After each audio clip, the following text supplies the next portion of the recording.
Surrogate mother যে মানে যে actually the biological mother of that surrogate child, তারাও তো মা। বাজে কেন বলবো, বাজে কে বলে? They know how we treat our women. আমাদের মমতা ব্যানার্জি যা চিফ মিনিস্টার দিদি বলি বা হোয়াট এভার, প্রেম হচ্ছে কি করে? He is mad about drama. আমি জানি না আপনারা বুঝতে পারছেন কি পারছেন না, দেখে নিশ্চয়ই চিনতে পারবেন। ব্রহ্মা জানেন গোপন কম্মতি থেকে শাহিদ কাপুর, দৌড়টা অনেকটা লম্বা। এবার তার নতুন ছবির প্রচার, তার মুখ থেকেই শুনে নেওয়া যাক কী ছবি, কেন করছেন, কী কারণে এই স্ক্রিপ্ট বাঁচলেন, সমস্ত। হাই সোম। হ্যালো। আমার প্রথম যে প্রশ্নটা তোমার কাছে সেটা হচ্ছে যে এখন না খুব কন্টেম্পোরারি সিনেমা, আর্ট ফিল্ম, এই লাইনটা খুব থিন হয়ে গেছে। স্ক্রিপ্ট বাছার ক্ষেত্রে এটা কি কখন আর ম্যাটার করে, বা করলেও কিভাবে বাছো, প্রসিডিওর? সেরকম কোনো পার্সে সেড প্রসিডিওর নেই। আমি মানে বলতে এটা খুব ক্লিশে শোনাবে, but I genuinely go with my gut. এই জেনুইনলি গো উইথ মাই গাট যে এদের সাথে কাজ করে আরাম হবে তো, মানে সেই ব্যাপারটা যাতে, মানে আরাম বলতে যে মানে আমি এটা বলছি না যে ইজি হয়ে যাবে প্রসেসটা, but it should feel like I want to learn something new from them. মানে সেই ব্যাপারটা যে আদান প্রদানটা যাতে হয়, যে এটা করে আমার কিছু একটা লাভ হলো আর্টিস্টিক্যালি, সেই বিষয়টুকুনি আমি যখন পেয়ে যাই তখন I wish to be a part of the story. আর আমার এইটা করতে খুব ভালো লাগে যে is something changing the fabric of thinking. তো উইচ ইজ বাই ব্রহ্মা জানেনের মতন একটা স্ক্রিপ্ট চুজ করা which talks about a women priest, which is by দোকানের মতন এরকম একটা ফিল্ম করা which talks about commercial surrogacy as a backdrop. So তাই আর কি, মানে তাই এই ভিন্ন রকমের সাবজেক্টগুলো চুজ করা, আশা করি পরবর্তীকালেও চুজ করতে পারবো। তোমার ক্যারিয়ার পিছে তো দেখছি সন্দীপ রেড্ডি ভাঙ্গা মোটামুটি একটা সিনোনিম হয়ে গেছে। এই দোকানের ভাবনা কি করে এলো, মানে কি করে তোমার কাছে পুরো জার্নিটা কি করে শুরু হলো, এলো কি করে? আসলে এই ফিল্মটা আমরা অ্যাকচুয়ালি শ্যুট করেছিলাম কোভিডের ওই সেকেন্ড ওয়েভের মাঝে, বহুদিন আগে। 2021-এ we shot, we finish the film in 2022। একটা প্রসেস ছিল অনেক মাসে। তো তার 8 বছর কি 9 বছর আগে থেকে, অ্যাকচুয়ালি 2010 থেকে Siddharth and Garima ma'am they had this idea. আর তারপরে ওদের ওই অতগুলো বছর লাগে for research to then make Dokaan. মানে ইউনো, মানে আমাদের জার্নিটা তো হয়তো কিছু মাসের হয় কি কিছু বছরের হয়, ওদের এত বছরের একটা জার্নি এরকমভাবে ফ্রুইশন পাচ্ছে। তো ইটস লাইক কামিং অ্যাবাউট। আর সন্দীপ রেড্ডি বাঙ্গার বলতে গেলে মানে he is the reason why I'm here today, honestly. মানে definitely theatre is a big part of my life, but ফিল্মের ক্ষেত্রে Kaushik Ganguly and Sandeep Reddy Vanga will always hold a very special place in my life, because Kaushik Ganguly gave me my first Bengali film and Sandeep Reddy Vanga gave me my first Hindi film. So, and two of the greatest directors in their own accord, right? So, মানে সেই অর্থে I have been fairly fortunate and lucky that I've always got to work with great makers. সেটা রাম মাধবানির মতন একজন হোক, কি রাজা মেনন হোক, কি সিদ্ধার্থ গরিমা হোক, কি নিখিল মুসলের মতন সজনী সিন্ধে কা ভাইরাল ভিডিও যে একটা Gujarati maker, but what a fine maker. I have been very lucky with these makers. Tathagata Mukherjee যে বাংলার থেকেও আছে, Rahul Mukherjee is also interesting. Maybe that প্রজেক্টের মানে যেই প্রজেক্টটা আমরা একসাথে করেছিলাম সেটার অতটা সিনার্জি হয়ে উঠলো না, কিন্তু I am very confident that Rahul da and I, if we collaborate in the future, it will be a blast.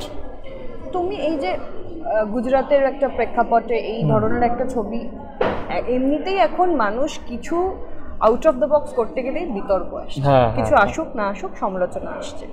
এই ধরনের সাবজেক্ট যখন চুজ করো, শ্যুটও তো সেই জায়গায় গিয়ে করতে হয়েছে। কখনো কি মনে হয়েছে যে সেই সমাজটাকে বা সেই লাইন অফ পিপলকে তোমার টাচ করা হলো, বা সেই ইস্যুটাকে সামনে আনা হলো?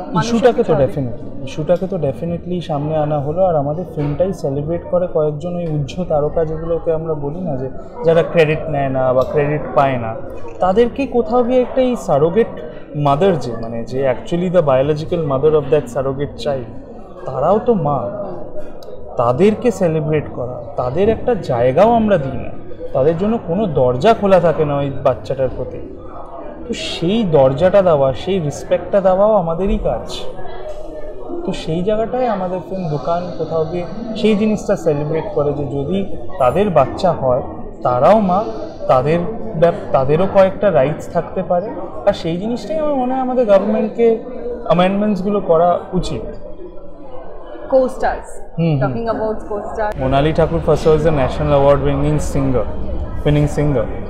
বাট তাছাড়া আমি জীবনে ভাবতে পারিনি যে এত ভালো অভিনেত্রী, কারণ মানে it almost felt like she does this for like as her own profession. ও এর আগে করেছে লক্ষ্মী বলে একটা ফিল্ম করেছে, বাট আমি ওটা দেখিনি তার আগে, জানো তো, মানে মিট করার আগে এই ফিল্মে। And it was so endearing to watch her be so dedicated, কারণ ওর সিঙ্গিংটা তো এমন একটা জায়গায় পৌঁছে গেছে যেখানে সেটা নিয়ে খুব সিরিয়াস। তো I feel that seriousness rubs off in other crafts is well, কোনোটাই মানে ইজিলি নেব না। So that rubs off, that attitude comes about, আর ওই ফিউশনটা দারুণ লাগে আমার। এইখান থেকেই তোমার কাছে একটা প্রশ্ন, যে কোনো কিছু ইজিলি নেব না, তোমার জার্নিটা কলকাতা থেকে শুরু হয়ে ডাউন দ্য লাইন আরব সাগরের তীরে চলে গেল, আবার কলকাতায় ফিরছে, সেটা মাঝে মাঝে। তুমি এখন ওখানকারই বাসিন্দা, ওখানেই কলকাতা খুব ভালো লাগে। হ্যাঁ, তো ও হিন্দি সিনেমায় তুমি নিজের জায়গা আরো শক্ত করার চেষ্টা করছো।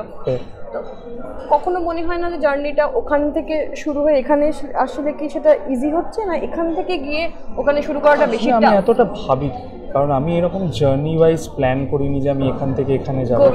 আমি আসলে বম্বে গেছিলাম একটা মিউজিক্যালের সূত্রে। ডিজনি বলে একটা কোম্পানি আছে যেটার একটা মিউজিক্যাল আছে আলাদিন। সেই আলাদিন মিউজিক্যালে আমি সিলেক্টেড হয়েছিলাম, সেটার সূত্রে আমার বম্বে যাওয়া। আর ওই শো চলাকালীন আমার একটা অডিশন আছে, যেই অডিশনটার নাম, তখনও নামও জানতাম না, কবির সিং। ততক্ষণ এই অর্জুন রেড্ডির রিমেক বলা হচ্ছে। আমি অর্জুন রেড্ডি কি তাও জানতাম না, কারণ বাংলায় অতটা তখন কিন্তু সাউথের ফিল্মের এত চলাচল ছিল, যেগুলো ডাব হয় সেগুলোই জেনারেলি। এক্স্যাক্ট। আমার এখনো মনে আছে, আমার একটা তামিল ফ্রেন্ড ছিল যে ওই কিরা নারায়ণন বলে, সে আমাদের আলাদিনের টিমে ছিল। তাকে আমি জিজ্ঞেস করছিলাম অর্জুন রেড্ডিটা কি, ও আমায় বলেছিল যে এটা অনেক মানে কাল্ট ফিল্ম একটা নাকি। So I had no idea, I went with it and I got selected and then life changed. মানে তারপরে একটার পর একটা কোভিড হয়ে গেল মাঝখানে 2 বছর, সেটা ওয়াজ এ সেটব্যাক। বাট তার মধ্যেও রাম মাধবানির মতন একজন ডিরেক্টরের সাথে কাজ করার সুযোগ পাওয়া, and I've been very lucky, yaar. In that sense, I've been very fortunate with the makers that I got to work with. জানো তো, এটা সচরাচর ডিফিকাল্ট এই লোকগুলোকে পাওয়া। হ্যাঁ, সিদ্ধার্থ গরিমা তো মানে ডিরেক্টরিয়াল ডেবিউ তাদের।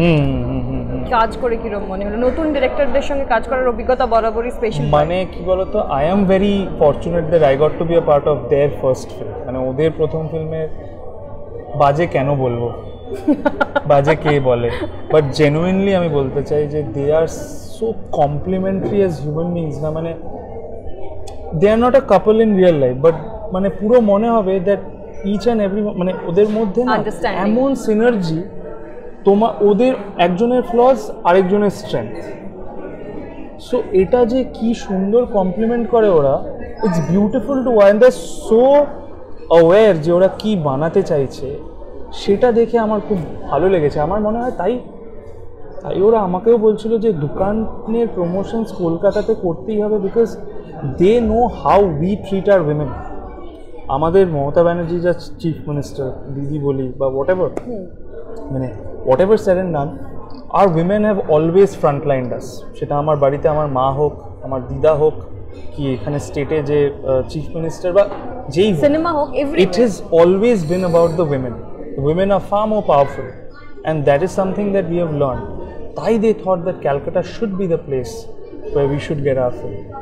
And এই ভাবনাটা থাকাই তো একটা স্পেশাল ভাবনা না, আমার জন্য শুধু নয় বা মোনালির জন্য না, জাস্ট জেনারেলি ক্যালকাটাকে ওরা খুব রেসপেক্ট করে। আর সেই রেসপেক্টটা আমি খুব ফিল করতে পেরেছি, ওই ওয়ার্মথটাও আমি খুব ফিল করতে পেরেছি।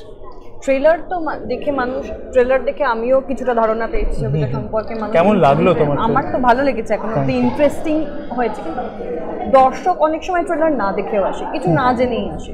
কেন এই ছবিটা দেখতে আসবে, বা তারা ছবিটা কিছু না জেনে এসে দেখে কি নিয়ে যাবে বলে তোমার? দেখো, আমি না বলতে চাই না দর্শক কেন আসবে। দর্শক আমি বললে শুনবেও না, যদি শোনে এইটুকুনি বলবো সপরিবারের সাথে আসুন। নারীকেন্দ্রিক ছবি ঠিকই, কিন্তু সপরিবারে দেখা যাবে।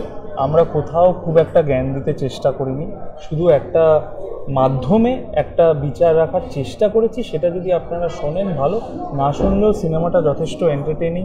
অনেক গান আছে, আমাদের প্রায় বাঙালিরাও গান গেয়েছে, অরিজিৎ সিং বলো, শ্রেয়া ঘোষাল বলো, মোহিত চৌহানও গান গেয়েছেন, আমার one of my favourite. So I am very happy with the way the film has turned out. যদিও আমি এখনও পুরো ফিল্মটা দেখিনি, আমি দেখবো এই 2 তারিখে ফিল্মটা দেখবো। So I am very excited. সবাই আসলে এইটুকুনি খুশি।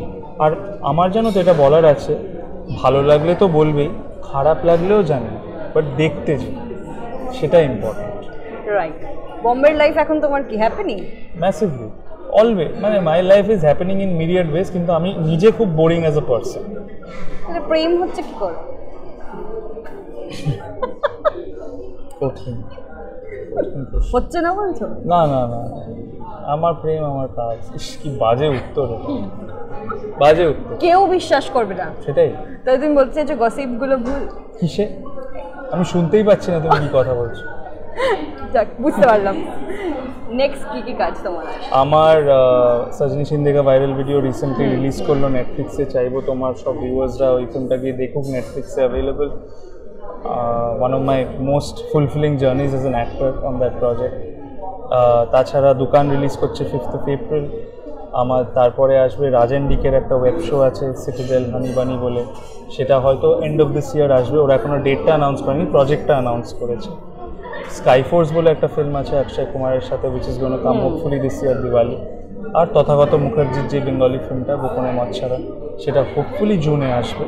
চেষ্টা করছি হলেই একটা লিমিটেড রিলিজ করা। কলকাতায় আর কোনো কাজ আপাতত করছি না, আপাতত একটু ফোকাসটা মুম্বাইতে। বাট ডেফিনেটলি কোনো এই তোমার চ্যানেলের মাধ্যমে যদি কোনো ডিরেক্টর প্লিজ মানে ইন্টারেস্টিং প্রজেক্ট থাকে, প্লিজ প্লিজ আমি করতে চাই। শুনতেই পেলে যে সোহম কতটা ব্যস্ত, তার মাঝেও যে তার নতুন ছবি আসছে সেটা সামনে রিলিজ করছে 5th এপ্রিল। আপনারা প্লিজ হলে গিয়ে সেটা দেখুন। আশা করবো সোহম তুমি একবার বলে দাও প্লিজ। প্লিজ সপরিবারে আসবেন, ভালো লাগবে, ভালো থাকবেন, আর শুভ নববর্ষ। Thank you so much.